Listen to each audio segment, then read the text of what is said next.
Азыр гана Бишкекте 4 уна уда кагышты.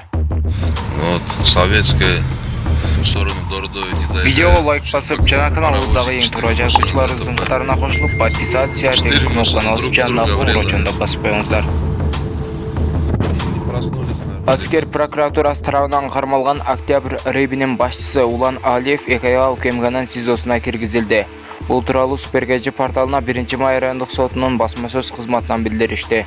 Маалыматка ылайык, ал 21 декабрга чейин камакта болот. Ошондой эле тергөө кызматынын мурдагы орун басары Талгат Кубатбеков жана тергөөчү Айсулуу Рамазан кызы дагы 2 айга камакка алынды. Жогоруда кызматкерлер Октябрь Рейбинде кыйноо, бузалап пара алуу жана кызмат абалынан кыянаттык менен пайдалануу фактыларына шектелүүдө.